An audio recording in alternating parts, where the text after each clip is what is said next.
Olá, muito obrigado pelo seu play, muito obrigado pela sua atenção. Esse é o Solada 76, a sua dose semanal de metal e futebol, mesmo que nossos times não queiram que a gente pense em futebol. A gente gosta de lembrar, é a contraparte sonora, visual, para quem está no YouTube, da newsletter que você assina em solada.com.br. E eu sou o André Paz e, como sempre, estou na companhia de Thiago Zuma. E aí, pessoal, tudo certo? Não vamos falar de futebol hoje, né? Não precisa. Não, não, não, não, não, assim, ó, não, não, não, não, não, passa, passa, passa. Podemos falar de Carlo Ancelotti na seleção brasileira, né? E que a melhor série de memes, como é que é, Ancelotti depois de um mês no Brasil, aqueles dele já, tipo, em festa, igual para limitada. É, ok. É. O Ancelotti em si não confirmou ainda, né? Foi só a CBF que falou que é ele, né? Não vi nenhuma. Ele tá esperando acabar a temporada com o Real Madrid. É, Nada. parece que teve uma coisa, uma coletiva, não teve? Uma coisa assim. Não sei, não faço ideia, assim. De verdade, não acompanhei. Só vi a notícia da CBF confirmando. Não duvido nada. Chega numa dessa, a CBF confirma tudo e o cara dá pra trás depois. Ah, vai Pepe Roger. Aí eles contratam o Pepe Roger, chama o Pepe Roger. Mas eu não vou dizer se não posso olhar para a grama do vizinho, tem que preocupar com a minha grama. A minha grama tá mais complicada agora. Mas vambora, vambora. É, e tem uma brincadeira que eu fiz com o Thiago um minuto antes de entrar no ar e que ela explica muita coisa. Quando a gente estava conversando sobre os temas do episódio dessa semana, o Thiago veio comigo e falou assim: Ah, me deu uma pauta que eu já vou explicar.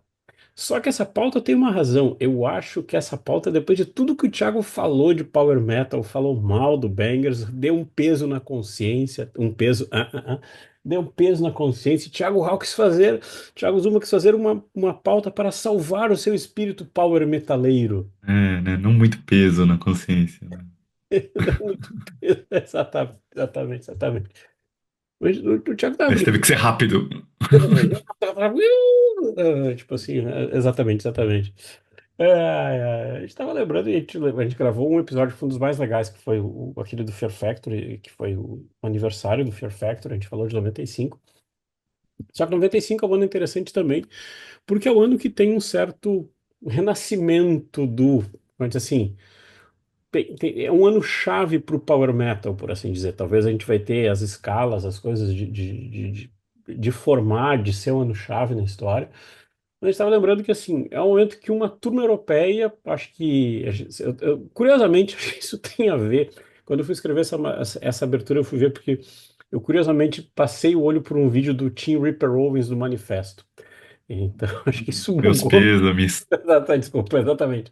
Mas, assim, quando Judas e Iron estão naquele momento de reposicionar a rota, de recalcular a rota, tem uma turma alemã que vai aproveitar desse vácuo, o Thiago vai depois puxar bastante a história do Halloween. Halloween também deixa um vácuo e tem uma turma alemã que vem, sobretudo alemão, mas tem finlandês também na jogada, tem mais gente, É, acho que começa a expandir, né? e começa a se adonar lindamente dessa história. A gente gosta de lembrar que, assim, talvez não só Judas, não só Iron, mas sobretudo Halloween, num momento como é que é, Daenerys chegando ali, entendendo o que está acontecendo, e rola um grande rei morto, rei posto nessa história que é divertidíssimo. A gente gosta de lembrar, assim, não é que o mundo não escutava Power Metal, não é que essas bandas começam daqui de agora, mas talvez é o momento que que esse pessoal se adona e que esse pessoal cresce. Tem um aqui que é suspeito, que ele já tinha feito crescer, mas se a gente for pegar toda a tropa, os quatro que você leu na descrição leu na descrição do episódio, esse pessoal toma de assalto e diz agora é comigo. A gente vai até falar que esses caras vão superar os seus mestres antigos. O Thiago estava lembrando hoje quando a gente estava fazendo a pré-pauta. Sobretudo Blind Guardian e sobretudo Stratovarius vão pegar aquele vácuo ali, Halloween, Running Wild, compra limitada e opa, aquela coisa como é que é? Fazendo uma brincadeira assim, em meados dos anos 90 você tá querendo um dia estar dentro do Wacken. 10 anos depois você tá virando headliner do Wacken. Talvez seja um Eu não paralelo. sei se o Wacken existia exatamente, qual que era o tamanho do Wacken ainda, porque eu acho que essa geração vai ser a geração que vai fazer o Wacken pegar bastante tamanho. E Acho que é mais isso. O Wacken ainda era uma coisa pequenininha, eu acho que o Wacken começa a surgir por causa dessa geração que cresce e que toca no Wacken. E aí o Wacken começa a ganhar nome por causa dessa geração. Essa coisa meio o Entrar. mito do Wacken. O mito do Wacken vai começar por causa dessa geração, eu diria até, assim. Porque antes tinha um mito do Monsters, né? E tinha um mito no underground mais, menos o Monsters, que era o mito do Dynamo holandês. Mas o mito do Wacken começa a surgir por causa dessa geração. O Dynamo é anterior, assim, ao Monsters. Ele talvez fosse o grande festival que fosse herdado Monsters quando o Monsters entra naquele primeiro hiato. Mas o que acaba pegando é o Wacken, quem acaba ficando o grande festival ali é o Wacken. E acho que ele forma esse nome por causa disso, por causa dessa geração ali, né? Thiago, quatro tijoladas, uma depois da outra, e o mais interessante, tá tudo meio coladinho, né? É isso, né? Foi tudo em abril e maio de 95, né? Basicamente essas 8 semanas que aconteceram ali.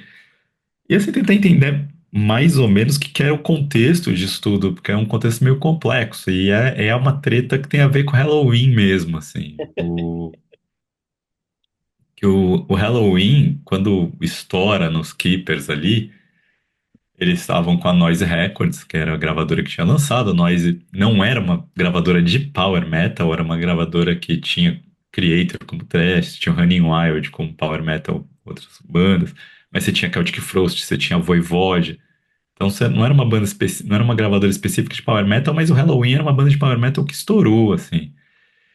E é esse sucesso do Halloween leva a banda a fechar um acordo com a EMI da Alemanha e com a Sanctuary Management do seu Rod Smallwood, do Steve Harris. Mas nessa situação ali, esse acordo é um acordo que não é muito bem digerido internamente, porque o empresário do Halloween, que era o Limp Schnorr, esse nome é muito importante, porque esse cara vai ser peça-chave nessa renovação do Power Metal. Ele era o empresário do Halloween e ele achava que era uma estupidez a banda fechar com a Sanctuary. Ele achava que a banda tinha que procurar uma empresa de um empresariamento maior dentro da Alemanha, procurar não ir para empresariamento inglês, vamos trabalhar ali, não ficar na esteira do Iron Maiden. Porque ele achava na cabeça dele era assim, tipo, beleza, o Rod Smallwood vai pegar, só que o Rod Smallwood nunca vai deixar o Halloween passar o Iron Maiden. Por que será? Então ele tinha essa ideia, e de fato era uma coisa que aconteceu. E isso fez com que a Sanctuary não gostasse muito do Rod Smallwood, do Lim Schnorr. Então ele ficou meio persona não grata ali nessa relação da Sanctuary, Noise, EMI e a banda. E no meio dessa treta, a Sanctuary arranja um jeito de fazer o Halloween demitir o Limp Schnorr. E demite o Limp Schnorr contra a vontade do Kai Hansen, cara. É um dos pontos que vai ser essencial para entender essa treta toda. O Kai Hansen achando também que essa coisa da Sanctuary entrar, a coisa pode ficar muito grande, o Limp Schnorr estava pensando em manter uma coisa na Alemanha, ter essa coisa inglesa, não estava. E o Kai Hansen acaba pulando fora do Halloween também. Nessas tretas que estão rolando ali, ele não fica feliz com as tretas todas e pula fora. Milhões de outros motivos também, tem simplificando bastante, né? Porque tem a treta dele internamente com o Michael e Kat sobre comando da banda. Então, momento pós essa briga, pós saída do Kai Hansen sendo do Limp Schnorr, rola o Halloween e a Sanctuary vão para a justiça para encerrar o contrato com a Noise, para eles ficarem livres da gravadora. E a Noise toma na cabeça do tipo, ó, o Limp Schnorr falou que não era uma boa e aceitou esses caras, isso não vai funcionar. Eu avisei. Exatamente. Então, a Noise perde dinheiro e tempo e energia vital dela da Alemanha nessa briga para tentar manter o Halloween, tentar conseguir uma indenização decente do Halloween, se o Halloween vai sair, assim. E nisso ela acaba meio que perdendo essa foco em pegar bandas novas alemãs nessa época pós-Keepers do Halloween. E assim, e aí o Halloween internamente acaba virando aquela baderna. Eles lançam primeiro o Pink Bubbles, que é um disco meio de power metal, meio não power metal, que não dá tão certo assim. Depois eles vão lançar o Chameleon. E aí sai o Michael Kiske, e quando eles vão achar o substituto do Michael Kiske, eles pegam um cara que tá muito mais pra David Coverdale do que pra Bruce Dickinson, David Coverdale ou Jeff Tate ou Rob Halford, assim. Então, aí acaba ficando uma situação que a Sanctuary não investe tanto nessa divulgação do Halloween. O Halloween parece que abre mão de ser uma banda de power metal de vez quando chega o Andy Darius. É como se a banda falasse. As pessoas perdem a esperança de que a banda vai voltar a fazer um Keeper, que o Michael Kiske não tá mais lá. Isso vai gerar um vácuo de poder, né? Aí, como a gente já falou, nessa confusão da Noise, o dono da Noise, que é o Karl Ulrich Walterbach, é uma pessoa muito complicada, assim.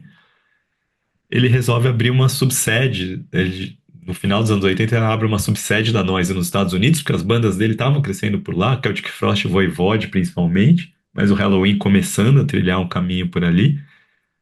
E no início dos anos 90, ele acha que Nova York é o lugar errado e resolve realocar a subsede para Los Angeles, e ele vai para Los Angeles. Ele está meio exausto com toda a treta do Halloween e vai para Los Angeles, e ele se foca lá, tentando achar uma forma da Noise se adaptar aos anos 90. E nisso o mercado alemão começa a se diversificar mais, porque a Noise não está mais tão brigando para monopolizar esse mercado alemão como grande gravadora independente. Então surgem algumas outras gravadoras ali, a No Remorse Records, que ela vai durar pouco e vai à falência, mas ela é importante porque ela que assina com o Blind Guardian para os primeiros discos, ela fale depois do segundo disco. Aí tem a SPV, que até hoje existe, a GAN, que vai ser importante ali num dos discos que a gente vai falar, e a TNT Records, que era uma gravadorazinha pequenininha ali, e que acaba fechando um acordo com a Noise de distribuição. Essas gravadoras começam a tentar controlar esse mercado alemão, que a Noise parece perder um pouco de atenção com o Walter Bach na Alemanha, nos Estados Unidos. Mas esse mercado alemão ainda está interessado em power metal e thrash metal também. Então não é que esse mercado desaparece assim. Aí tem um outro mercado que é importante nisso, que é o mercado japonês. E o Lim Schnor é o cara que está de olho nesse mercado japonês ali. Ele está tentando embarcar, está tentando pegar um substituto para o Halloween, para esse mercado. E uma das bandas que ele o Gamma Ray continua sob a administração dele. O Gamma Ray vai fazer o Heading for the East, o primeiro disco ao vivo do Gamma Ray, logo na turnê do primeiro disco do Heading for Tomorrow, gravado no Japão. Mas ele também lança o Heaven's Gate, que é nessa linha também, é uma outra banda que o Heaven's Gate assina com a No Remorse também, e depois vai para a SPV quando a No Remorse fale. E já, o Viper, que chega no Limp Schnorr, quando ele descobre o Viper já tá sem o André Matos, assim. Veja E bem, aí, tá dando e certo. aí o Limp Schnorr é peça essencial para fomentar o Angra, né? Para pegar o André Matos e falar, lança uma banda ali que tem um mercado japonês sedento para pegar um disco novo seu, porque os caras descobriram o Teatro Feito Só Agora. Então, em 95, essa coisa vai engrenar. Esses novos mecanismos, as novas engrenagens ali começam a funcionar, levando. E na Alemanha, a diretora que assume a Noise em Berlim, que era a sede da Noise na Alemanha, é a Antje Lange. Ela resolve apostar um pouco mais nessa nova geração de bandas de power metal também. E talvez ela se liga que o Halloween não vai mais assumir esse trono tá vago. E aí a gente vai falar desses quatro lançamentos que em 95 são importantes para essa consolidação. Curiosamente, cada um saiu por uma gravadora, assim. O Black Mind do Rage foi a estreia da banda na Gun. E o Rage tinha tido uma relação muito tumultuada com a Noise o tempo todo. O Rage nunca foi feliz na Noise e a Noise nunca gostou do Rage. Mas o Rage nunca vai ser feliz na GAN também. É a banda zarada de gravador. Então, mas a Gun dá o trabalho pro Rage, que o Rage até então não tinha nem tido esse suporte até ali. O Rage vai ter com a Gun a primeira vez uma gravadora que tá bancando. A Gun já tinha lançado Grave Digger, tinha contratado Creator também. A Gun vai tentar ser uma gravadora que vai pegar todos esses grandes nomes alemães, muitos que a Noise fez, e vai tentar ser o principal nome dela, fazer o nome em cima disso daí. O Blind Guardian tem essa história, que o Blind Guardian ele assinou com a No Remorse Records porque a Noise não se interessou pela demo. E aí, quando a No Remorse vai à falência, a Noise tenta contratar e eles rejeitam a oferta da Noise e vão para a Virgin, que já vão direto para uma gravadora grande. A gravadora grande já vendo que existia um potencial no que eles estavam fazendo. E aí o Blind Guardian vai ter a Noise bancando e a Noise banca mandar os caras para Dinamarca para gravar com o Simon Rasmussen e o Blind Guardian começa a trabalhar, dar uma mudança na sonoridade no Imaginations from the Other Side, uma mudança que já estava começando a acontecer, ela pega pesado no Imaginations. O Gamma Ray ainda está na Noise. E ele acaba lançando o Land of the Free, é a volta do Kai Hansen aos vocais, tem participação do Michael Kiske e do Hansi Kut, tem música em homenagem ao Igor Schuttenberg. É basicamente como se ele tivesse dado a volta completa para ser o Halloween de novo, assim. Então ele chama bastante atenção por causa disso. E para finalizar, quando você pega o Stratovarius é uma banda da Finlândia e ele estava assinado com a TNT Records. A TNT Records que era distribuída pela Noise. E então o que acontece nessa lógica aqui? O, o Stratovarius acha em 94 pela primeira vez um vocalista de verdade para a banda, que é o Timo Kotipelto. E eles vão lançar o Fourth Dimension, que é o primeiro disco com o Timo Kotipelto em 95. E no Fourth Dimension, pela primeira vez, tem uma banda ali que dá pra você falar: esses caras são postulantes ao trono do Halloween, esses caras têm potencial de ser um novo Halloween mesmo, o que não tinha acontecido até então, né? Até então, mais próximo que você pode ter tido disso é o Heaven's Gate, que sempre teve um pezinho no hard rock ali, então não era tão essa cara do Halloween assim. Então, o Sr. Tavares é a primeira banda que bate no peito e pode falar: essa banda vai ser o novo Halloween. E você tá falando uma coisa, perdão de interromper, tá falando uma coisa de Virgin. Eu fui conferir. O Living Hysteria do Heaven's Gate, acho que é. Eu lembro de comprar ele, acho que ele importado em alguma coisa que, tipo, não rolou e tava quase num. Não um balaio, mas tava mais barato. Mas tu falou uma coisa importante do Blind Guardian da Virgin. A Virgin despeja os Blind Guardians no mercado brasileiro. Tipo, eu acho que só. Talvez o primeiro não vem. Eu lembro que vem, tipo assim, vem um pacote. Eu lembro que foi, acho que foi uma semana que eu comprei 3 CDs do Blind Guardian, sabe? Tipo assim, porque, tipo, eu sabia que existia, era caro, só tinha de fora, e de repente, opa, tá aqui na sua frente como um É, CD então, nacional. Band Guardian chegam primeiro no Brasil. Assim, Imaginations chega pela Virgin mesmo, lançando no Brasil. Mas os outros chegam primeiro no Brasil via Argentina, via gravadora argentina que tinha parceria com a Laser Company. Acho que Esqueci o nome dessa gravadora agora. Oi? é a NEMS, acho que é. A Names, isso. É o Eles que lançam no logozinho. Brasil com os bônus todos ali. Depois a Virgin vai perceber o mercado, opa, opa, vou lançar eu isso aqui no Brasil, assim. Mas esses primeiros lançamentos que saem de fato pela NES aqui no Brasil. Como é que é? Esses Blood Guardian vêm com aquela capa. Ah, o cantinho do CD, onde prende aquela parte preta do CD, vem a parte lisa, não é aquela parte serrilhadinha, sabe? Onde. Aham, sim, sim. É bem assim, tipo, toma aí, tipo, esse lisão, assim, é muito Aham. engraçado. Mas tri detalhe.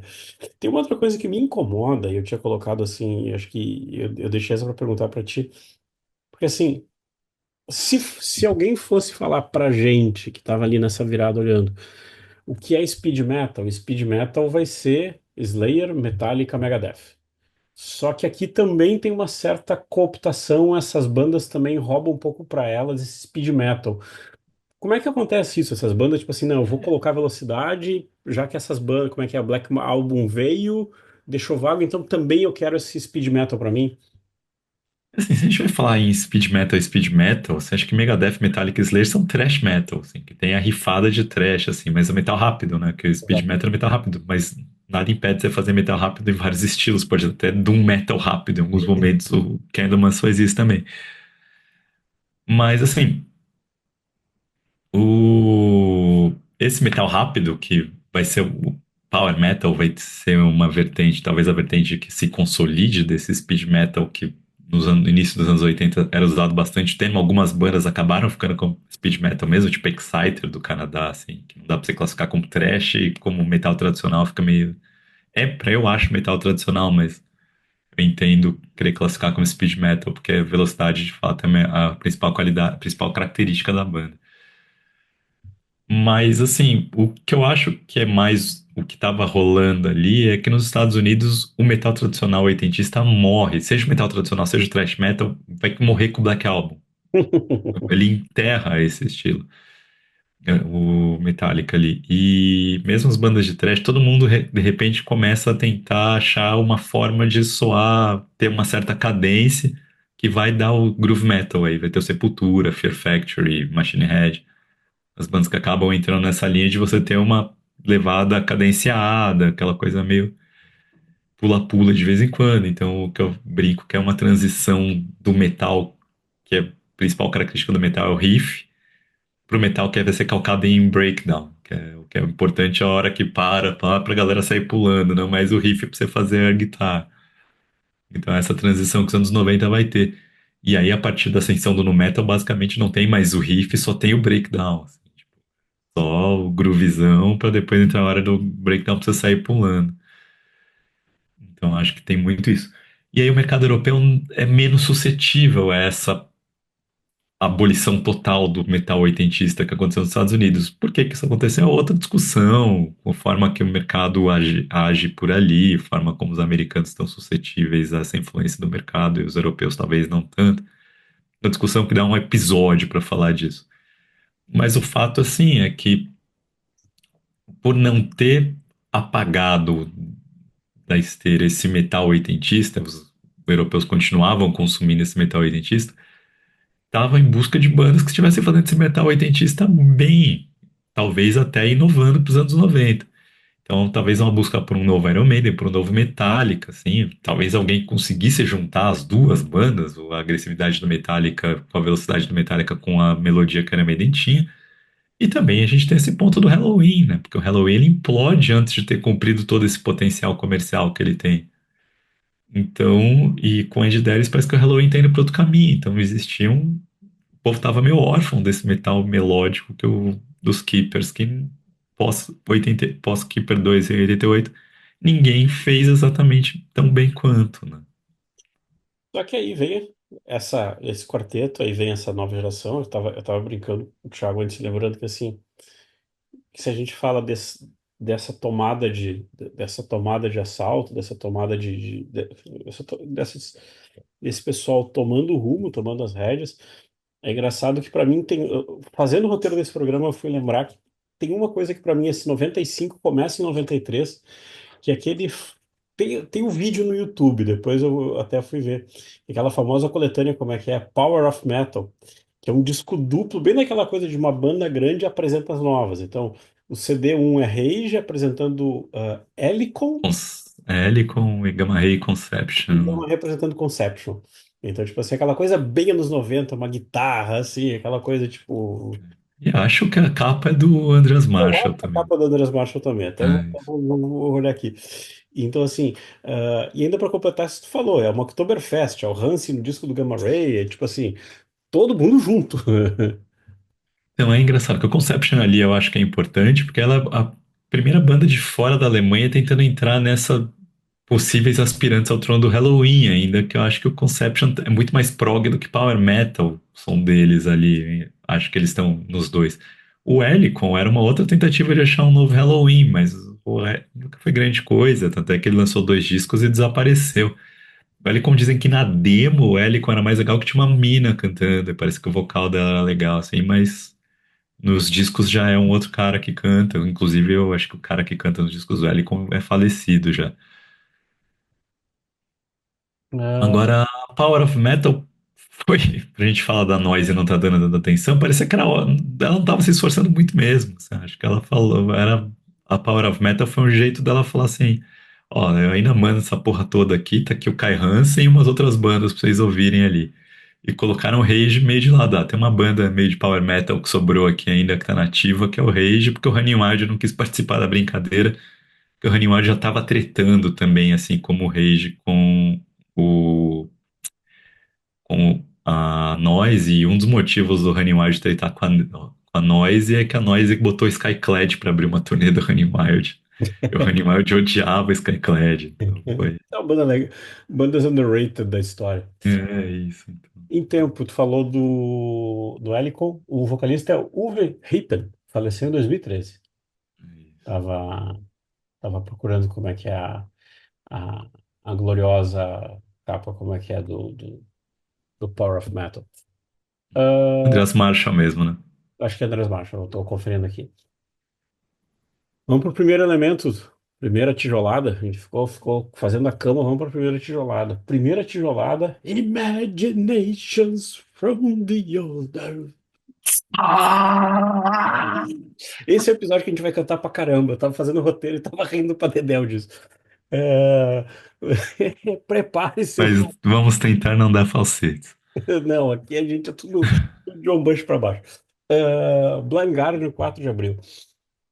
Eu tava brincando que aqui como é que é? É o nascimento do Hans Gritão, e ainda sem poder fazer multitracks do Pro Tools, entende? É, pois é, né? Não sei fazer, poder fazer multitracks no Pro Tools, mas fazendo multitracks onde dava, assim. Exatamente. É que é no A Night at the Opera, que tipo é o disco das multitracks, assim. É, tem mais de 100 canais, né? Exatamente, tem os 100 canais, eu posso fazer 100 Hanses, o Pro Tools me É isso. Aqui já tem uns 15 nuances, né? Já era demais. É, eu brinco assim da minha escala Blind Guardian, porque Blind Guardian é uma banda que eu viajei pra caramba pra ver, tipo, quando comecei a viajar pra ver show. Não é o, para mim fica ali tipo terceiro, melhor, alguma coisa assim. Eu sempre vou falar mais do Tales from Twilight World, acho que pra mim tá lá melhor. Só que pra mim aqui funciona quando a banda não tem medo de socar a bota, descer a lenha lindamente. Acho que é o trunfo desse Então, disco. eu tinha pra mim Imaginations como o melhor do Blind Guardian, assim, sem ouvir. E aí, quando eu fui ouvir pra gravar Rock na Mesa, eu percebi que eu não gostava mais dele, eu não conseguia, não tinha paciência mais pra ouvir o disco. Então, pra mim, acabou porque eu prefiro Tales também e prefiro Somewhere Far Beyond também, assim, e acho que devo preferir até o Follow the Blind hoje em dia, assim. É, Mas foi pegando isso. eu acho que eu tenho recordações suficientes e eu acho que Mirror Mirror do Nightfall é uma música que paga o disco. É daquelas coisas, tipo assim, tá ali, nasce clássico da banda e É, vambora. então, o Imaginations eu tenho recordações muito boas dele, assim. Então é um disco que eu guardo muito mais a nostalgia com gosto do que gosto dele de fato, assim. Que o Nightfall, eu acho que o Nightfall foi o disco que me tirou o Blind Guardian da minha lista de bandas favoritas, porque eu achei o show muito ruim. Foi a hora que eu falei, esses caras não conseguem fazer isso ao vivo, sabe? É muito péssimo essa sensação de você tá esperando a coisa ser legal ao vivo, e ao vivo você só consegue notar o que tá faltando, sabe? Que tá errado, por que que não tá isso aqui, por que que tá faltando aquela parte, por que que eles não conseguem fazer isso. Então, pra mim foi muito a decepção, mas Imaginations eu não tinha essa sensação, assim. É, Enfim. mas eu brinco assim, eu entendo como é que é a banda. Eu acho que o Thiago falou uma coisa que eu tinha colocado ali no final e subo. Acho que a mão do Fleming Rasmussen tá presente aqui e essa mão do Fleming Rasmussen vai dizer assim, vocês podem soltar o lado Queen de vocês. Tanto é que não lembro se é nesse disco em qual que tem a bônus de Spread Your Wings.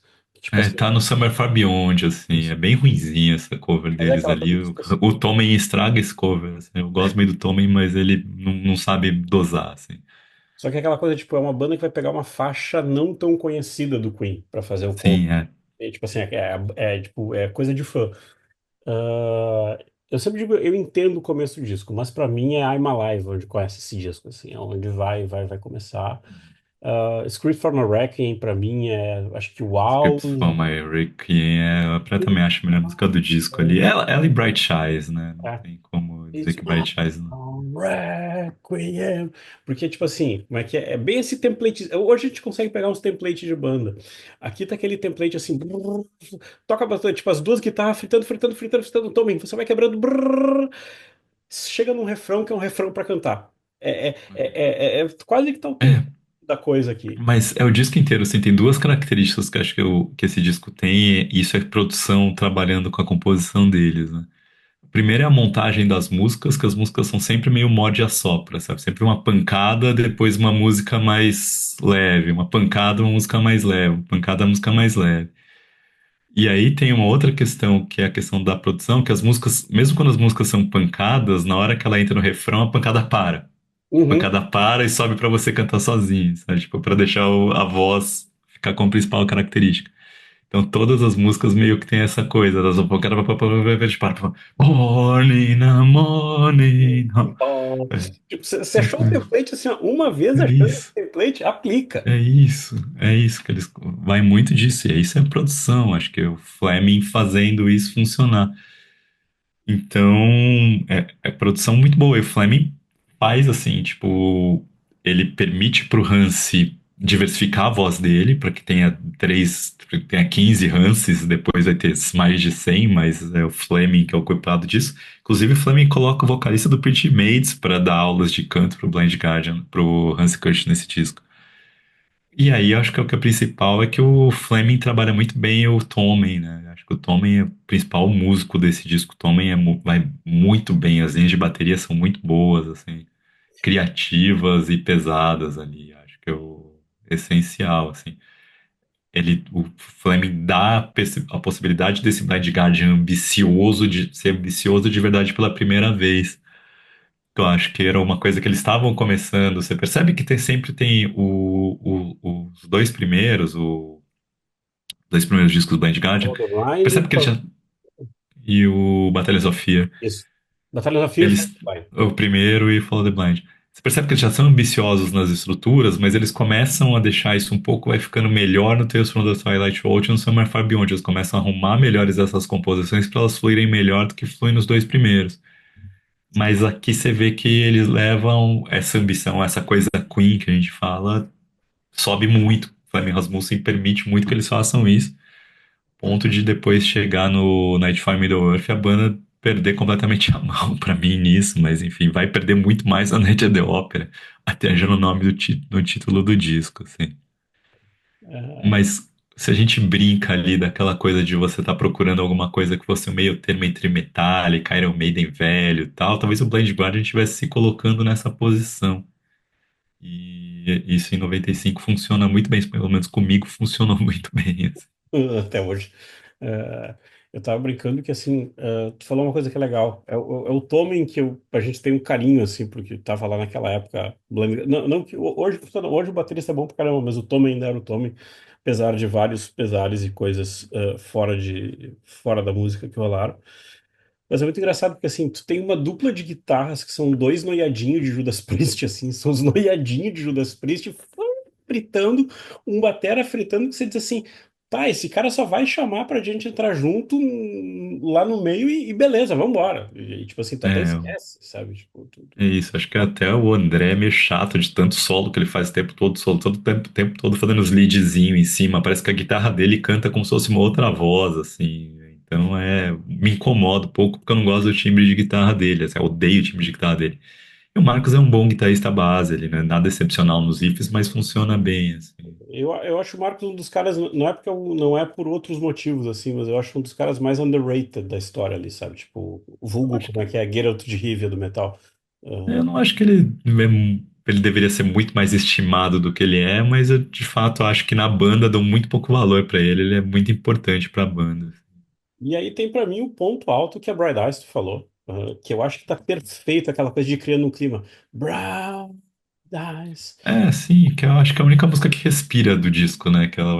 A música vai crescendo, vai colocando, que não é aquela que começa um monte de informação, solo, guitarra, pra não sei o quê, pá, pá, pá, pá, pá, pá. E o Tommy muito bem, né? O Tommy conduz essa música com a perfeição ali de dar peso e carregando, assim, dando a cadência dela. E é uma música que, assim, todo disco é porrada, mas aquele é tenso. Eu acho que aqui ela vira porque ela vai ser uma música tensa. Ela não é uma música, tipo, porrada, porrada, porrada. É, tipo, aquele clima de tudo, tudo, tipo, No Murder Bar. Tipo assim, E assim, acho que né? fecha. Ela cria um clima, né? Que eu acho que o disco inteiro, pra mim, ele não cria clima nenhum, ele só te joga informação. A Bright Eyes, ela cria um clima que eu acho que funciona, assim. Quando alguma música tá criando climinha, tipo o início da Script for My Requiem, logo termina. Climinha vai e vira pancadaria. It's my alright. Mas é isso, é template, assim, tipo, correria, correria, correria. Chega no refrão, vem junto, galera. Não precisa nem fazer, agora vocês. Tipo, já vem a reboque, assim. Ah, mais alguma coisa que faltou dessa criança aqui? Acho que daí já passou por ele, assim. Vamos embora, vamos pro segundo elemento. Esse é um elemento que eu não. Esse é um elemento que eu tenho. Um dia eu corrijo isso, tipo assim, eu brinco que pra mim a coisa mais interessante de Stratovarius é o cover de Amigo do Roberto Carlos. Eu tenho. Mas o Stratovarius eu tenho trauma pessoal, porque eu ia fazer a matéria do show de Caxias do Sul, tava com essa matéria na zero, aí cancela o show de Caxias do Sul, tem que derrubar a matéria e, tipo, meio que eu acabei me noiando com a banda. Dimension é o primeiro com um carinha chamado Timo Kotipelta, a banda dos Timos, na verdade. E o último com uma formação, como é que é? A seleção da Finlândia toda jogando no ataque, incluindo como é que é o Tuomo Lassila e o Antti Ikonen. Mas já tem um certo Timo Tolkki puxando o trem e sendo esse guitarrista ambicioso que até hoje capitaliza em cima do Stratovarius. É isso, né? O Tom Molasila é o baterista fundador da banda, né? É importante colocar isso daí. E o Timo Couchepelto entra depois e acaba tomando a banda pra ele, né? Exato. Ele vai passar por algo parecido depois, ele vai sofrer algo parecido depois. Também com Sanctuary Management envolvida nisso daí, Por que assim, né? será? Mas assim, ó, eu acho que assim como o Conception ele veio da Noruega tentando um lugarzinho no sol germânico do power metal ali, o Stratovarius faz um caminho diferente para chegar lá via Finlândia. Em vez de ir direto para nós, o Stratovarius ele vai assinar primeiro com a TNT Records. Quem que é a TNT Records? TNT Records é uma gravadora criada por um cara que chamava Axel Tubelville, que ele morava, ele tinha um estúdio em Düsseldorf. E esse cara foi o cara que descobriu o Orlok Adoro Pesh.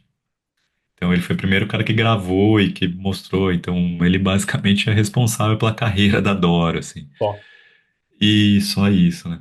E aí, como ele gravava muita banda ali, era pra ele capitalizar, ganhar um dinheirinho além disso daí ajudar, porque a Noise não era difícil colocar. O Karl Walter Bach não era um cara fácil de lidar. Ele fundou uma gravadorazinha dele inicialmente para ajudar essas bandas alemãs ali, que é a TNT Records. E eu, conforme foi crescendo um pouquinho, ele foi contratando bandas aqui a colar e acabou até selando um acordo com a própria Noise para nós distribuir esse disco. Para nós era muito bom, tá? Tem um cara testando bandas aí, vamos ver o que acontece. Algumas dessas bandas vão ganhar projeção, principalmente o Virgin Steel, que é uma banda dos Estados Unidos, o Elegy, da Holanda, e o Stratovarius. São as três bandas que pegam ali. O Stratovarius com a TNT vai dando espaço para que eles assinam já no segundo disco do Stratovarius com eles ali. E vai dando espaço para que a banda vá se desenvolvendo essa sonoridade. Can, o Timo Tolkki cantando ainda. O som é meio prog, meio power, não tá tão caracterizado assim, né? E o Timo Kotipelto vai entrar em 94, porque a banda tá começando a crescer e o Timo Tolkki tá vendo que ele precisa de um vocalista decente pra banda. E aí o Timo Kotipelto vai ser o cara que vai fazer a balança pender pro lado power metal, mas não ainda no Fourth Dimension, que faz com que ele seja meu disco favorito da banda. Ele é bem mais versátil do que os outros discos da banda. Que a gente vai falar que a 030366 é um plágio descarado do Queen's Ike do Rage for Order, principalmente do Screaming in Digital. Mas, assim, tem coisas bem legais no disco. Tipo, We Hold the Key talvez seja a minha música favorita do Stratovarius, que tem essa pegada meio epic prog power. Apesar do timbre de teclado do anti-ícone não ser nada demais, assim, isso é bem feiozinho. Mas tem Twilight Symphony que tem um quê de Malmsteen nos neoclassicismo ali. Tem uma música que eu gosto deles pra caramba, que chama Winter, que é bem arrastada, essa tentativa de ser uma coisa, tipo, como o inverno deprime o finlandês, a letra tem isso aqui. Então você vê como que o disco é variado mesmo nas sonoridades, assim. Mas assim, o que vai chamar a atenção, as duas primeiras músicas, Against the Wind e Distant Skies, é basicamente o Halloween da fase Keeper renascido ali, né? Ninguém tinha conseguido fazer Future Worlds nesse nível que nem Stratovarius faz com essas duas músicas. Aí você vai ter a Galaxies, que tem uma pegada, que tem essa pegada meio pop de quase Dr. Steen do Halloween. Isso tem a Lord of the Wasteland, que tem essa pegada do Halloween do Walls, ou de quando o Halloween do I'm Alive, das músicas mais rápidas do Kai Hansen. Então, é um Stratovarius que começa a fazer um power metal que funciona, e isso chama a atenção de quem do mercado japonês. e a JVC acaba pegando, fechando um acordo com o Stratovarius para lançar lá.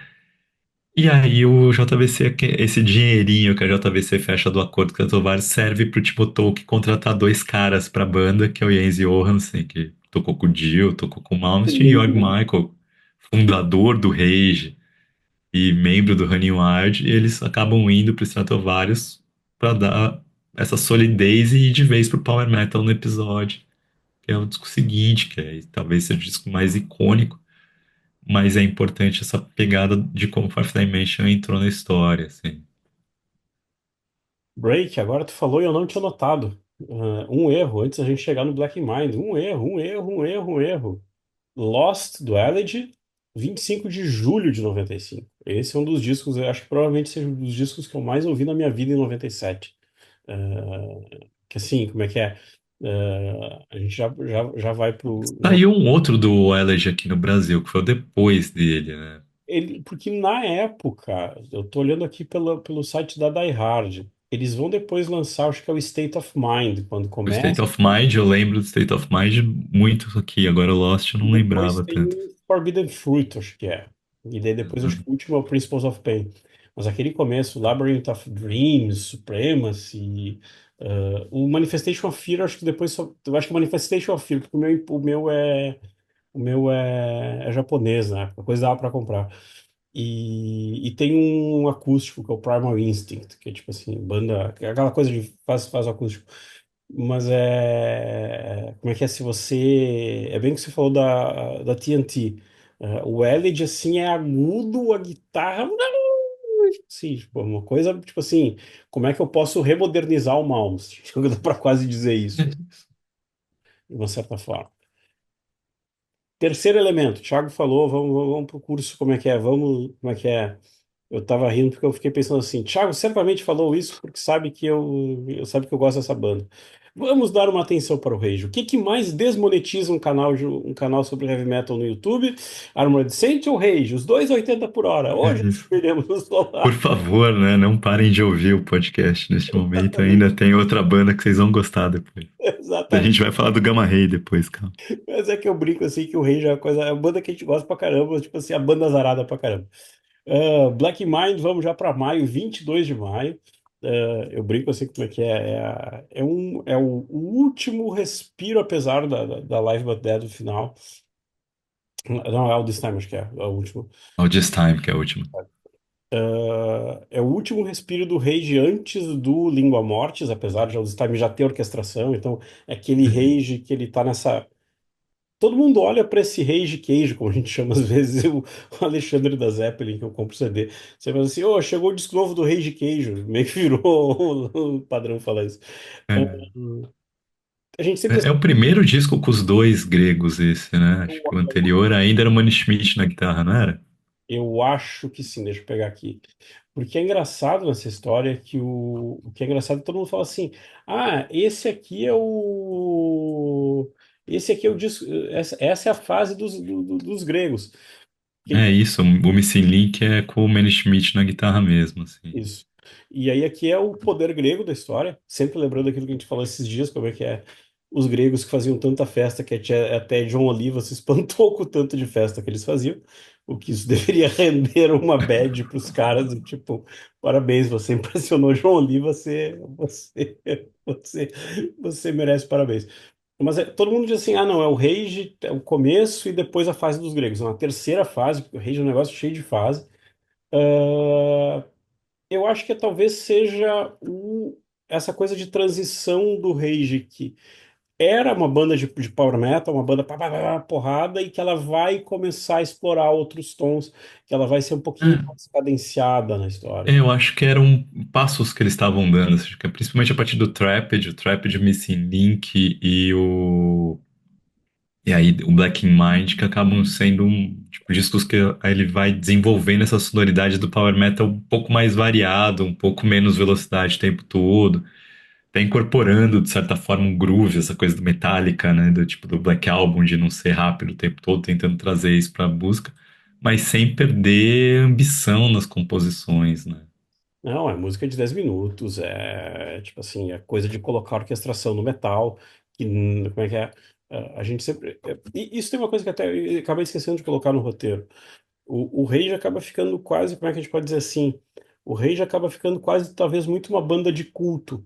Ela é muito mais reconhecida por todo mundo, por todo o rolê da cena, mas talvez a galera não dá todo, tipo assim, não entende o quão importante ela é pro rolê todo nessa história. É que o Pive, ele é muito bom compositor, mas ele não é um bom vocalista e nem um baixista excepcional, assim. Então ele acaba, tipo, tem uma coisa meio Pete Passarel nele, assim.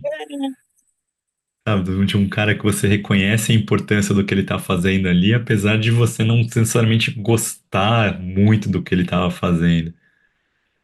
Mas eu acho que assim, eu não sei se talvez Black Mind seja o meu disco favorito do Rage, talvez vai, alguma coisa daquela fase depois que quando entra o guitarrista, quando entra o Victor Smolsky ali, também eu gosto bastante. Mas. Divergência no Solada. É porque pra mim ele não é um dos melhores. E eu brinco assim, pra mim até o Ghosts, que é tipo, aí quando chega Mike Terrano, esse, como é que é eternamente homenageado no mural de uma escola brasileira. Como é que é o mural dos heróis, aí tem Mike Terrano. E, mas eu brinco assim, pra mim, eu gosto até, pecados, heresias no Solada. Eu gosto pra caramba do Ghosts, que é, por exemplo, um disco que os gregos largam a bomba e falam, ó, tá aqui o disco feito, ó, gravamos, agora se, tipo assim, ó, tá aqui, compomos, E agora vira pra terminar essa se vira pra desgraça, terminar né? essa bomba.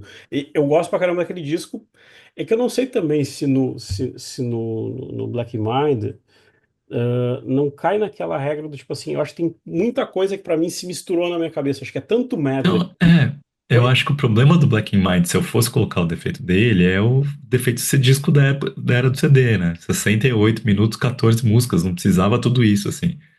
Porque eu acho assim, se a gente pode falar ali, pra mim, até na Nameless Time, o disco tá perfeito. Sete Exatamente. primeiras músicas. Se depois de na Nameless Time eles já vão direto pra All This Time e termina o disco ali, disco nota, quase disco nota 10, nota 9,5 pra nota 10 o disco.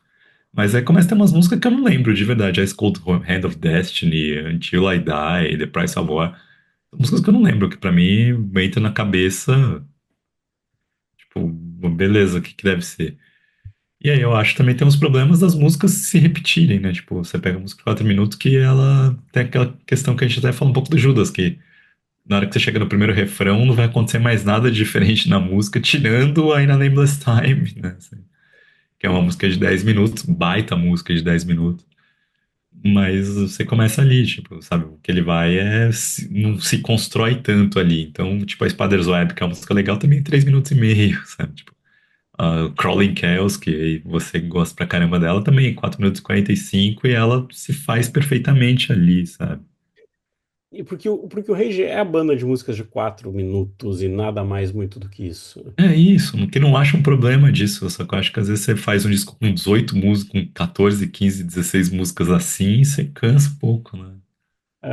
Tu falou de Crawling Chaos. Eu acho essa pra mim uma baita música. Depois eu não lembro de ela ir muito pros ao vivos, assim. Mas eu acho que Não, não ficou uma das músicas mais celebradas do disco, né? Uma baita música e não ficou assim. e é talvez a música que vai gerar como é que assim, vai gerar o template do Rage depois, que eu vou brincar assim como é que é. Ela vai ter um peso, vai fazer toda uma correria e depois The crowd, tears of the crawling chaos comes. Uhum. Tu vê, tu diz assim, isso aqui é o template do Sound Chaser inteiro, que é um disco que é super celebrado deles. Tipo assim, Sim. tá aqui o template todo do Sound Chaser. Então, assim, é muito engraçado. O que que funciona daqui? Porque o que que é legal? Aí também, vamos dar mérito. Parece tipo assim, pô, o fã noiado de depois da fase do Smolsky e Companhia Limitada ficar reclamando. Não, eu particularmente gosto muito do End of All Days, que vem depois, que é o disco, Sim, é bom também, é bem bom o disco. que para mim é aquele disco Mas eu ali. acho que não é melhor que esse, assim. Apesar de ter momentos que batem ali com. Assim, eu acho que o End of Audacious, algumas das composições estão mais aven... Acabadas. não acabadas. Tenta sair dessa coisa de chegou no primeiro refrão, não tem mais nada novo na música. Tenta diversificar um pouco mais disso do que estava acontecendo nesse disco. Talvez no embalo ali do Língua Mortis deles terem percebido que a gente pode ousar um pouco, né? Dá. Mas eu ainda gosto mais das músicas do Black Mind, via de regra, do que das músicas do Enda Valdez. É que eu sempre tenho uma teoria muito macabra, que eu vou falar mais umas 80 vezes a história do Solado, que assim, o dia que eu ficar rico, muito rico, eu puder comprar um iate em Mônaco, eu também vou comprar as masters originais do End of All Days e vou refazer esse disco, entende? Tipo assim, deixa eu brincar com esse disco. E vou fazer uma capa decente também, mas isso é outra história. E como é que é o começo dos mix de desenho com o computador. Mas tem uma coisa que eu acho legal, que é aquilo assim que eu gosto muito do Língua Mortis, ou Língua Mortis, depois eles tentam capitalizar, fazer muita coisa em cima do Língua É, não, Mortis. Língua Morta é sensacional, assim. E, assim, Eu ouso dizer que é o disco do Rage que eu mais gosto. não, é um baita disco. É o disco que vai colocar aquela coisa tipo assim, ó, dá pra fazer metal com orquestra, isso antes de Metallica fazer isso antes de uma galera fazer isso, e eu tenho que até conferir se não é antes do próprio Malmsteen fazer isso, naquele concerto japonês. Então, Eu tipo assim, acho que é antes, eu inclusive. acho que é antes, tipo assim, e diz assim, opa, aqui tem uma coisa diferente desses malucos. Então, assim, você tem a versão crua, ou digamos assim, a versão porrada e a versão leve, funcionam as duas. Só que eu gosto bastante do original, por exemplo, Live But Dead tem que ser original com aquele dark as a grave, my heart is dead, Yes, that I'm just a I'm as the slave. slave to my disease. E tipo, essa coisa metaleira, assim, tipo, isso é muito legal, isso é muito legal. Não, mas a Sent by the Devil eu acho legal pra caramba nas duas versões. Não, a versão rápida não é legal. Sent by the Não, devil. mas eu acho que a Nada. orquestração dela ficou muito boa também, assim, o jeito que eles orquestraram pra manter uma certa velocidade na orquestração, eu gosto pra caramba também. E tem uma perdida ou outra. Esse é o disco das músicas perdidas, assim. Tem Shadow of Time, que eu Shadow brinco of assim, Time. que deixa o Pive. Cara, você pode brincar um pouco com o baixo, tipo, você pode fazer uma É linha isso. mais legal, assim. Ei, Humberto Gessinger, vambora, cara. É Tipo, isso que eu falo, até na Nameless Time é um descasso, assim, sabe? Não tem defeito. Depois ele entra num lugar comum que cansa, assim. Aí podia, My Rage, All This Time, termina o disco, sabe?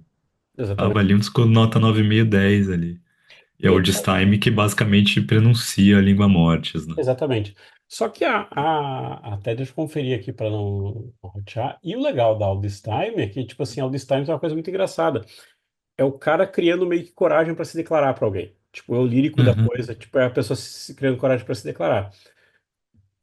Ah, É muito divertido que apesar da banda chamar Rage, as letras as letras do PIB são quase todas canções de amor, né?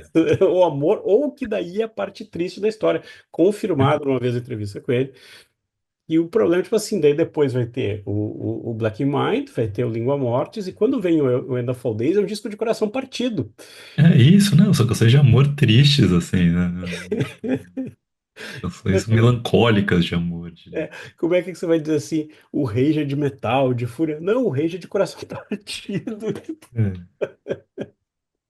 Tipo, acabando com a banda, mas É, é a banda verdade. era pra chamar Furious Rage, né? E virou só Rage por causa do Walter Bach, que achava que, não, muito, deixa só Rage funciona.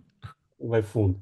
Ah, mas eu lembrava que era o teu preferido do Rage. É, sim. É, eu gosto pra caramba do Unity do Sound Chaser também, gosto do Come to the Other Side. Isso eu gosto, é que eu parei de acompanhar o Rage porque não dava mais, mas essa Então, fase assim, do Trapped até o Sound Chaser, eu gosto quase de todos.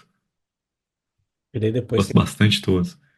daí depois vem, daí depois quando a banda começa a se reerguer, que chama o venezuelano, até hoje nunca explicaram por que que o venezuelano saiu da banda. Tipo, um dos grandes mistérios da humanidade. Porque tem uma coisa muito otária, e isso vai fazer um link com aquilo que a gente falou do Savatage tempos atrás. O venezuelano começou a organizar o Rage em streamings e companhia limitada. Tipo assim, foi um cara, tipo, vou fazer redes sociais, vou fazer um monte de coisa. Que a banda, tipo, tá, tipo, ok, não era, como é que é? Não era muito feita isso. Tem a biografia do Pive, né? Mas, tipo, sei lá, deve ter vendido as 100 cópias que ele imprimiu na Alemanha, tipo, tem que Ele aprender. tá mandando por e-mail para as pessoas. Exatamente, tipo assim, então, tipo, sei A lá, galera pega o IA e consegue traduzir. exatamente, deve ter, vou até procurar se tem um Kindle para jogar para uma IA e mandar traduzir, assim, e fazer essa história. Alguma coisa dessa criança antes de ir pro quarto elemento? Acho que tô até procurando. Não, não tem nada. Assim, nas minhas anotações ali estão todas, a gente falou de todas. E aí vamos para o quarto elemento. Esse quarto elemento é manhoso. Esse quarto elemento, quando o Thiago falou dele, eu falei, bah, não que eu não volte pro Black Mind, não que de vez em quando eu não volte eu volto mais pro Tales do que pro Imaginations, mas esse disco de vez em quando me dá uma saudade de ouvir, que é o Land of the Free do Gamma Ray. E aí sim, aquilo que o Thiago falou em 8 semanas, ele termina ali 29 de maio.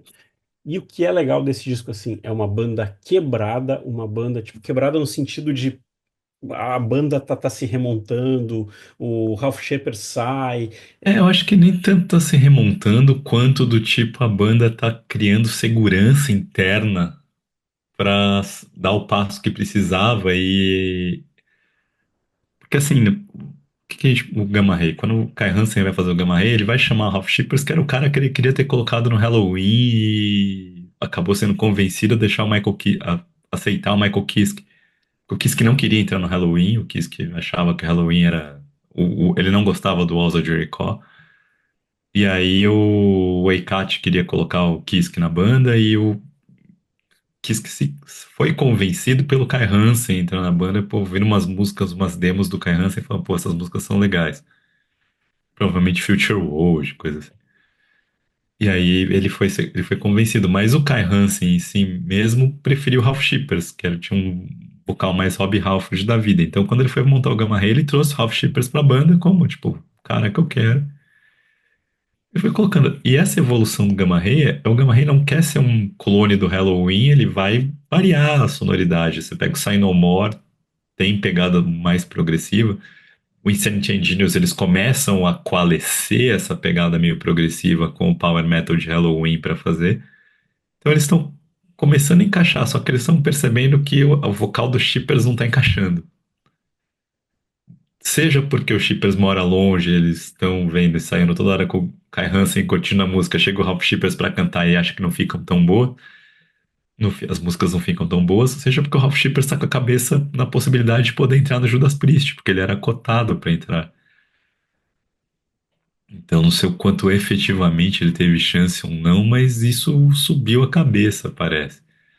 Então o Kai Hansen acaba sendo efetivado do tipo, as músicas estão legais pra caramba nos ensaios com você cantando, por que que você não canta? Faz uma aula de. Ele voltou a estudar canto e tal, para poder cantar no disco, assim. Então, o Gamma Ray falando, a gente tá fazendo uma coisa muito legal e que é com o seu vocal que vai funcionar. E ele tá meio traumatizado da fase do Walls ainda, que ele não conseguia cantar direito ao vivo. Então é isso assim, a banda não tá. Acho que a banda não tá se desfazendo, a banda tá numa fase de segurança total, do tipo, a gente não precisa ter um vocalista, um clone, um Rob Halford clone para essas músicas ficarem boas. Essas músicas são tão boas que com o vocal do Kai Hansen vai ficar boia. Ponto. Fica muito melhor que o fato de que é o Kai Hansen cantando. Porque o Kai Hansen, a imperfeição que o Kai Hansen tem cantando essas músicas é o charme que essas músicas têm. É, eu tava lembrando assim como é que é aquela estrutura da Rebellion in Dreamland, que é o comecinho calmo, daí vai entrar a parte There is something wrong in the world today, only the people that... E daí ele cria uma tensão e daí chama o público e vem aquele refrão There's moonlight on the way for rebellion. Tipo, parece que todos esses templates que a gente foi falando até agora, o Gamma Ray é o que melhor encaixa em algumas horas aqui. Isso. É, Entende? e eu acho que é uma das coisas que eles têm ali é que eu acho que essa sessão rítmica que grava o Insanity and Genius, que eu adoro também, e que grava o Land of the Free, que é com o Ian Hubach no baixo e o Thomas Nack na bateria, o Dirk Schlechter ainda tocando guitarra, né? Depois ele vai tocar, ele vai querer mudar para o baixo e isso faz com que essa formação se desfaça. Mas eu acho que era uma linha, tipo, a banda tava muito coesa nessa hora. E a bateria é legal, porque a levada rítmica não é aquele power metal reto o tempo todo, eles sabem variar. Então eu acho que o que faz com que talvez seja meu disco de power metal favorito de todos os tempos, o Land of the Free, é a seção rítmica oferecer muito mais do que a própria seção rítmica do Halloween com o Igor Schutzenberg e o Marcos Grosskopf ofereciam. Então, pra mim, eu acho que é ali que tá aí. O fato do Kai Hansen estar cantando, ele dá um grau de humanidade para aquilo, um grau de. Você consegue se relacionar com o cara que tá cantando muito mais do que o Michael Kiske em tons inatingíveis. E acho que aqui tem um pouco dessa coisa do. É que agora tu puxou assim debaixo da pele e achou um dos órgãos vitais. Tu tem isso e tu tem uma banda tocando um terror, então, tipo, de novo, tu entende, fecha isso. Parece tipo assim, eu já ouvi um cara perfeito, já vi vários caras perfeitos cantando. Então agora eu quero um cara que ele também tá se esforçando e, tipo assim, quase uma vitória de esforço, uma vitória de grupo. Eu tava brincando como é que é quando pega ali pra mim, como é que é Man on a Mission. Eu acho assim, bah, isso aqui é a linha do gênero, isso aqui é template, assim, Sim, como é que é? Template é tipo, mas é a volta do Walls of Jericho, né? É, Aquela pancada do início ao fim, sabe? Na hora que ela fala, Give us a chance to live, give us a chance to die, give us a chance to be free. Sabe? Tipo, a pancada do início ao fim, tipo, o Walls of Jericho de Reloaded com o Kai Hansen cantando, sabe? Então, não tem como não abrir um sorriso ouvindo isso, sabe, cara? eu fico, Foda. eu tava escrevendo o roteiro, tava pensando assim, eu fico imaginando como é que é. E depois, quando termina Hammer on a Mission, ainda tem Fairy Tail, que é 50 segundos de mais pancadaria, mas só 50 segundos e termina. Exatamente. E tem várias vinhetinhas pequenininhas, assim, coisinhas pequenas, assim, tem quase esse refino de fazer isso. E eu acho muito engraçado que, tipo, é o que vem na sequência depois, tipo assim. ah, Essa é uma música que eu sempre olho, tipo assim, os Hammerfall, assim, olhando pra isso, tipo assim, isso aqui dá certo, eu também vou fazer isso, entende? Tipo, eu também vou girar pra cá, assim, mas é template. Pra mim é template do gênero, assim, tipo, quando, daí agora brincando aquilo que a gente falou numa era de algoritmo, assim, quando eu quero um power metal rápido, é o Go to Go, é o disco, tipo assim, vai pro Land of the Free. É, acho que até, como é que é? Ah, não, até é aquela coisa que fica. Here in Dreamland, tô Sim, bem. né? Ficou clássico deles, né? Não, Eu ficava irritado quando eles faziam medley e não tocavam essa música inteira ao vivo, assim. mas Mas, assim, tipo, o disco tem músicas, né, tipo, Off the Damage, puta música empolgante, assim, sabe? Aquele power metal cadenciado que leva. Você tem, tipo, Abyss of the Void, que é a música mais malvada, assim, né? Tipo, não malvada, porque o Kai Hansen não consegue ser malvado, o Kai Hansen é muito gente boa pra ser malvado. Mas é aquela cadência mais menos, cadência mais soturna um pouco, não que o Kai Hansen consiga ser soturno, né? Mas assim, você não consegue não falar do disco sem dar uma risada, né? E aí tem momentos ali, né? Porque o Hansi Kursch, que a gente fala Imaginations from the Other Side, é o primeiro disco do Blind Guardian que não tem o Kai Hansen participando. E o Kai Hansen foi meio que um cara que foi um guia pro Blind Guardian durante a carreira. Inclusive, deve ter sido ele que falou: assina com a gravadora grande de uma vez, não assina com a nós, não, né? não faz o que eu fiz. É isso, tipo, nós tem os seus limites ali, já assina com uma grande que já tem estrutura para quando você crescer. E eu não quero nesse negócio gigante. Agora, o. Mas o Hansi faz backing vocals em várias partes. É uma música até que acho que ele faz uma parte mais da música inteira, assim, que ele canta sozinho. Canta junto. Ele canta, né, ele canta junto bastante, mas tem uma música ali, agora eu não me lembro exatamente qual que é. Ele faz o cassete, né, acho que é na Farewell, que tem uma parte que é dele cantando, assim, né? Ele canta sozinho. E aí você vai ter a Time to Break Free, que é a música do Michael Kiske cantando, que aí é o acordo do Michael Kiske recém-saído do Halloween, tretado do Halloween, e a Time to Break Free basicamente é uma letra que o Kai Hansen escreve pro Ikati, que o Michael Kiske assina. Passei por isso também. Eu lembro que tinha uma entrevista para uma revista grega de metal, provavelmente acho que é a Metal Hammer grega, do Michael Kiske, o Michael Kiske descascando o Eikat, descascar, falando, mano, tudo que o Kai Hansen fala pra você que aconteceu comigo muito pior, porque tinha muito mais dinheiro envolvido, assim, sabe? Tipo, tenso pra caramba, assim. E aí no final você termina o disco com a Afterlife, que é a música dedicada ao Ingo Gutenberg, que tinha cometido suicídio, tava passando por um episódio grave de depressão. e tava não.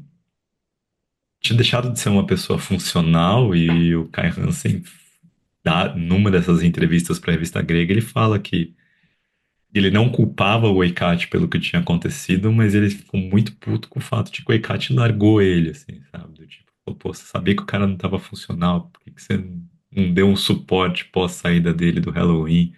Sabe, a gente que foi tentar dar um suporte pro cara ali, mas o cara tava magoadíssimo pelo jeito que ele saiu, sabe?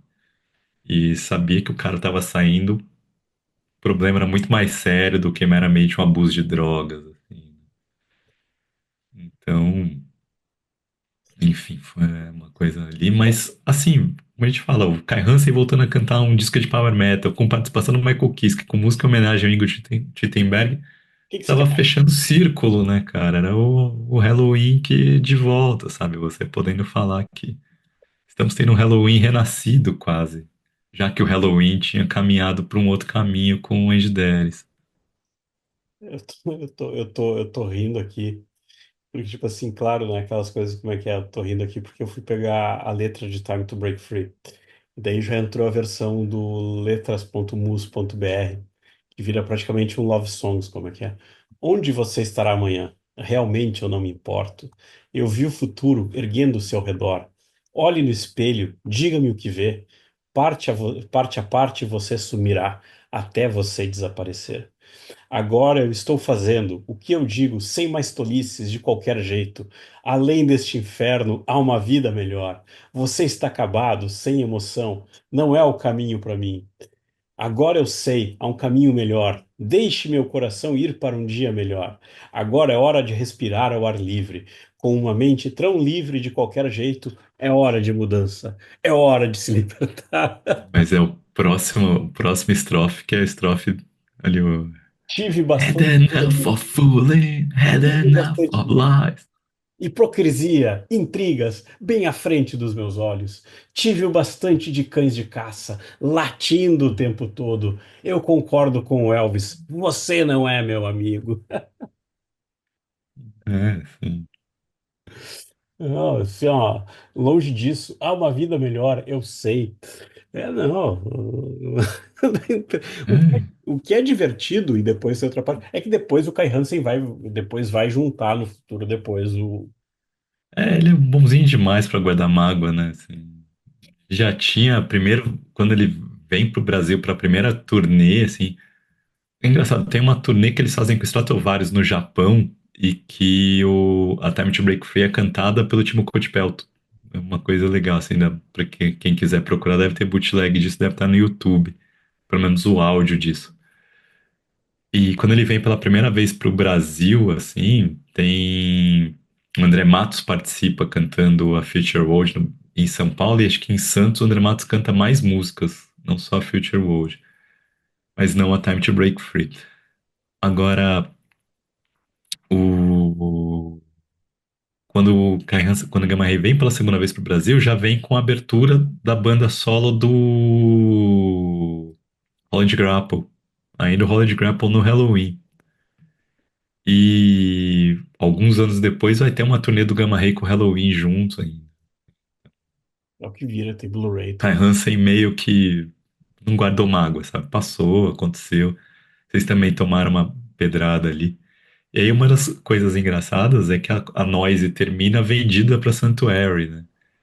E num dos primeiros encontros pós-compra da Sanctuary, o Rod Smallwood chega no Kai Hansen e fala: Eu sabia que um dia você ia trabalhar para mim, nem que eu precisasse comprar sua gravadora para isso. Defino uma pessoa de fino trato, um lord inglês, só que não. Pessoa de fino trato, só que não, por assim dizer. Tem um aspecto que quando eu e o Thiago a gente estava bolando a pauta, a gente lembrou que assim, também tem uma certa questão que é a arte do metal melódico, porque eu até estava lembrando hoje, um dia a gente tem que publicar os nossos subtítulos de episódios, cada episódio tem um codinome assim interno no meio do Thiago.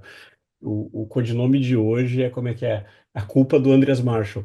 E aí, porque nessa época aqui, quase todas essas bandas vão ter uma arte do Andreas Marshall. Você reconhece aquela coisa, como é que é?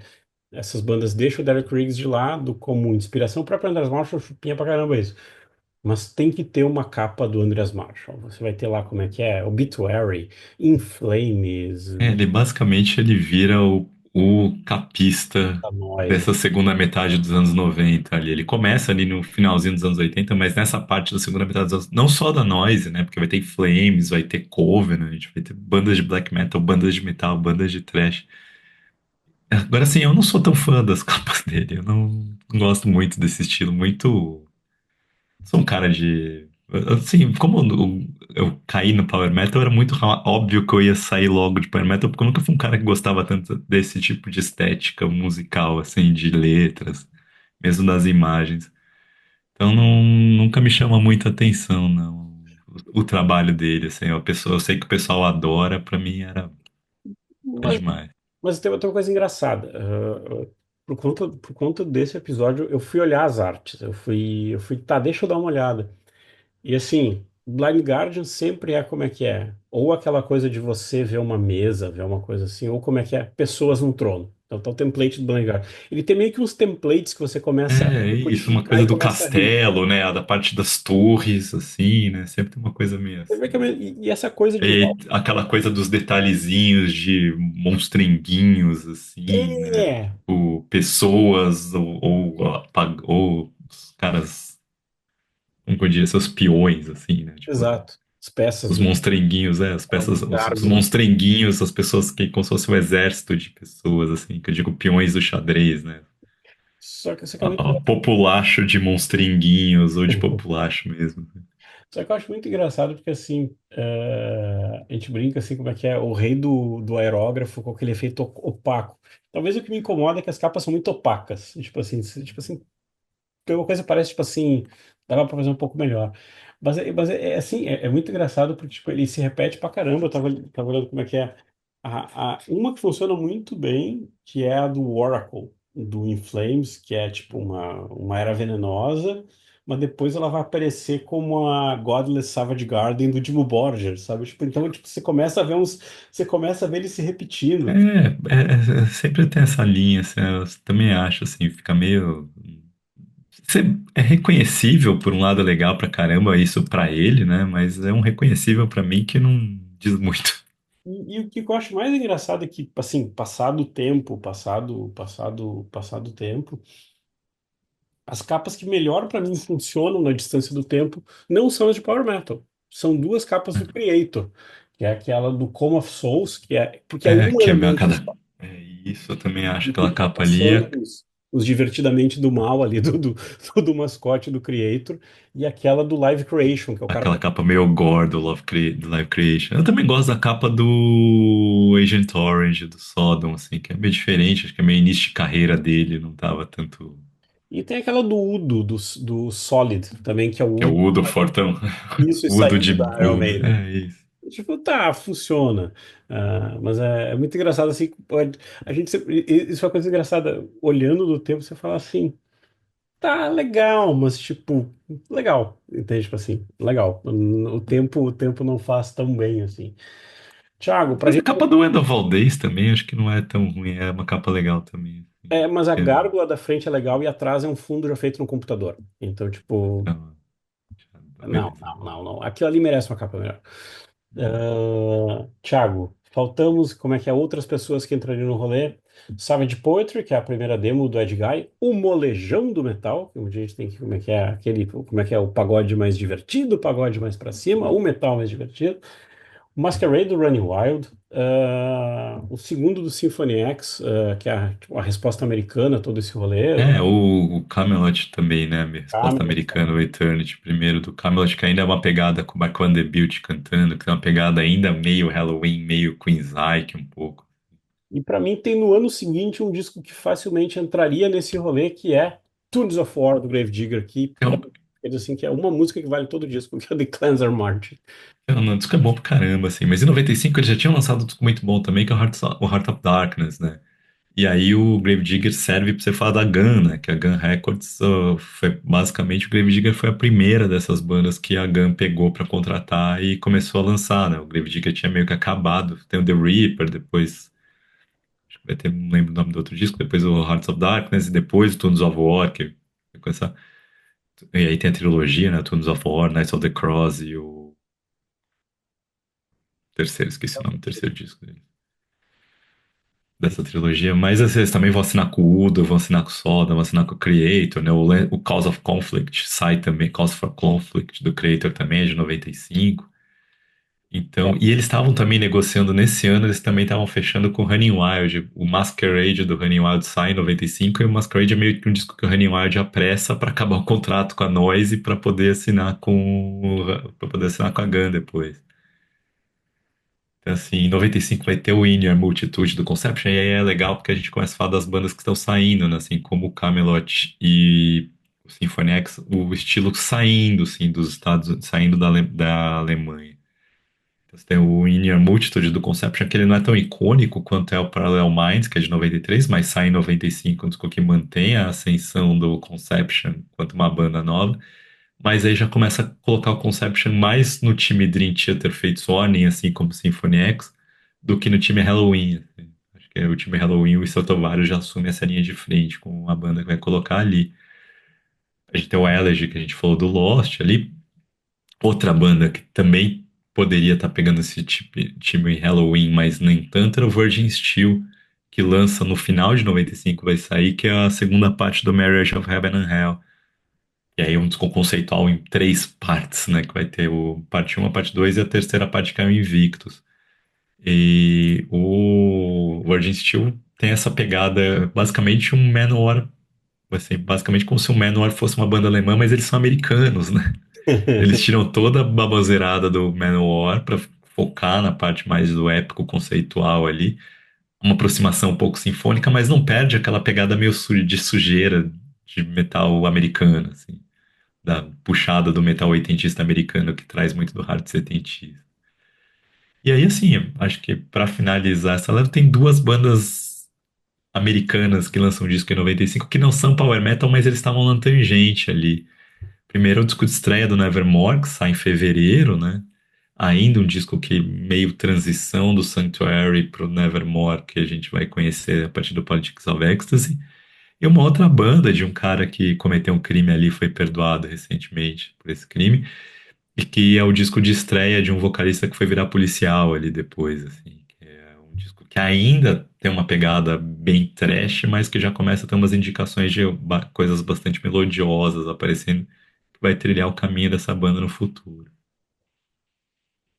Tem um que tu não falou, e 95 é o ano do Dead Winter Dead, mas aí é um outro programa, é uma outra história. Ah, até porque da do Interdead eu acho que não tá tanto nessa cena, né? Por ser uma banda muito mais velha, americana, acho que não entra tanto nessa lógica. E o Dead Interdead, de certa forma, é o nascimento extraoficial do Trans-Siberian Orchestra, né? Bônus track, a gente já foi um tempão assim, mas bônus track do rolê. Eu acho que esses são os discos que pra mim ajudaram a formar a cabeça, minha cabeça de fã de Power Metal, assim, pra caramba. O Thiago falou assim, eu lembro da felicidade de o Black Mind eu demorei pra pegar, porque ele não tinha, ele sai os rages saem nacionais a partir do End of All Days. Eu lembro, tipo, demorei pra pegar ele. É, o End of All Days saiu numa versão muito tosca. Eu tenho essa versão que saiu Mas a versão inicialmente tem aqui no bônus pra Brasil. caramba.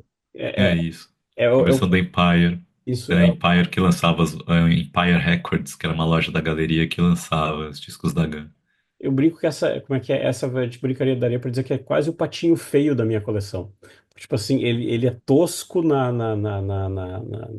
criação, como é que é? No produto, mas como conteúdo, tipo, agora que depois saíram as outras versões, tem bônus pra caramba, assim, tipo, ele é legal como CD, assim.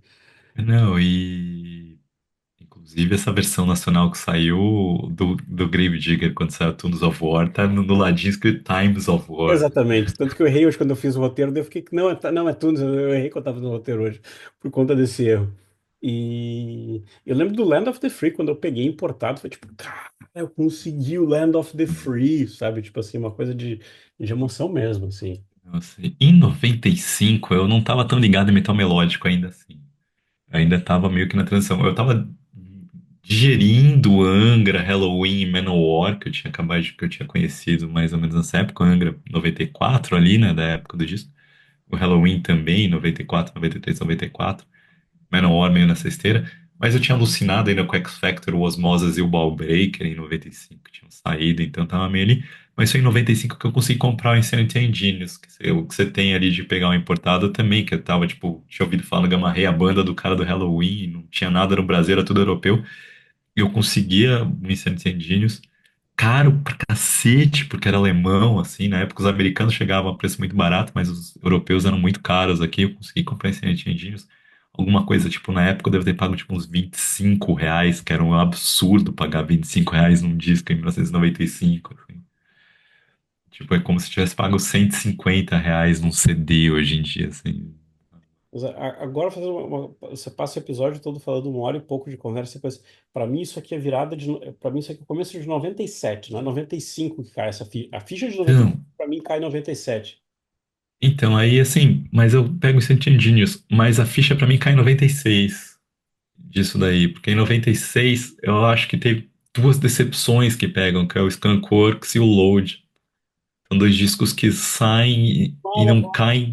Cortes, vá, fale mal. Então, mas foram decepções, porque foram pra mim discos que na época, quando saiu, eu falei assim, pô, o que que o Bruce Dickinson quer fazer parecendo Soundgarden, sabe? Não é a dele. E o Metallica querendo parecer Soundgarden também, COC, sei lá, mas que COC eu nem conhecia na época pra poder ter a referência. Hoje eu gosto dos dois discos, mas na época foram duas decepções pra mim.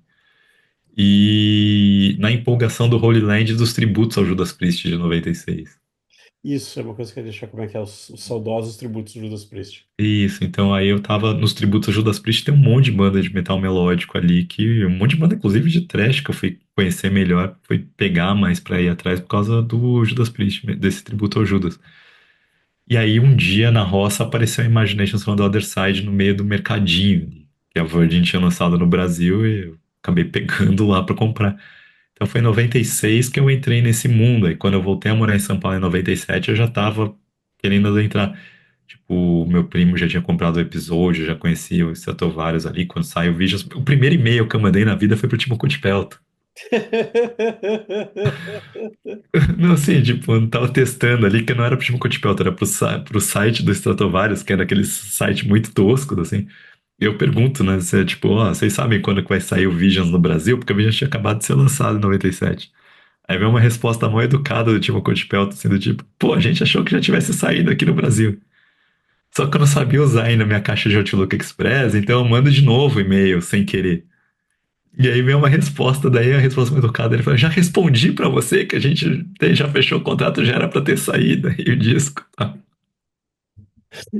E tipo, tio, eu tô aprendendo a mexer com esse negócio chamado internet, cara. Tipo, me dá uma chance. Total.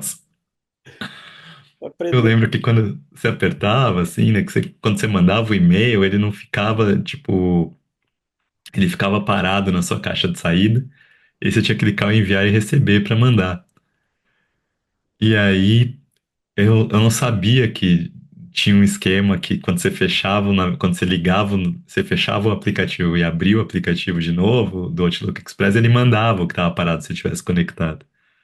Então eu mandei, perdi, não sabia onde foi parar o e-mail. Aí quando eu abri de novo, eu perdi esse e-mail, cadê esse e-mail que não tá na caixa de saída? Fiz e mandei e-mail de novo. Daí quando eu mandei voltar, eu olhei e só ver duas respostas dele, assim, no dia seguinte. Como é que Louco. tem que uma hora numa entrevista falar assim, olha, lá atrás, há 30 anos atrás, sem querer desculpa, eu não sabia usar a internet na época. O que eu dou risada é que assim, como é que é? Era aquele momento que tu tinha uma caixa, que tu escrevia os e-mails offline e depois Isso, mandava. exato. Não, Você ainda- baixava todos os seus e-mails, respondia seus e-mails e mandava, assim. exatamente. Outra lógica. Aí E, quando aparecia assim, tipo, você tem 37 e-mails, você fala, fudeu, não dá pra ficar mais que 4 minutos aqui pra não gastar um pulso, mais de pulso. exatamente. Molecada hoje não entende esse rolê. E lembrando, eu tenho que uma hora republicar. Um dos meus primeiros artigos acadêmicos foi um paper sobre. Eu tinha uma disciplina com um cara que era cabeção de Nietzsche, e aí você tinha que aplicar de alguma forma. Eu vou aplicar Nietzsche no metal. Aí tá todo o pessoal lá, como é que é? Os black metal. Foi ali que foi por conta desse paper que eu fui ler o Lords of Chaos, o livro. Uhum. E, Livro. muito engraçado que daí como é que é o Land of the Free pra mim a história como é que é Dionísio versus Apolo e toda aquela história tipo eu achei o ponto doc um dia eu tenho que republicar esse paper assim tipo, sei lá É 30 anos legal depois, isso daí. Eu sabe? lembro de a gente conversar sobre isso na época, assim. Acho que a gente fez um bom Remedy Lane hoje, hein? É, total, isso foi. Fomos mais do que imaginávamos, mas caminhamos pela rua da memória, esquecemos de Grêmio um Godoy Cruz um esquecemos de outras medonhices nesse momento. Exatamente. Então é isso, pessoal. Um super, super brigadão. Acho que se bobear, depois eu vou olhar, mas se bobear, acho que deve ser um dos episódios maiores do Solada. Muito obrigado pelo seu play, muito obrigado pela sua atenção. Não esqueça solada.com.br, todo sábado na sua caixa postal. A gente brinca assim, mesmo que o sábado não tenha, que a gente tem que passar um pano pro Ghost para ter uma headline, a gente vai entregar uma newsletter na tua caixa postal. Isso aí, gente.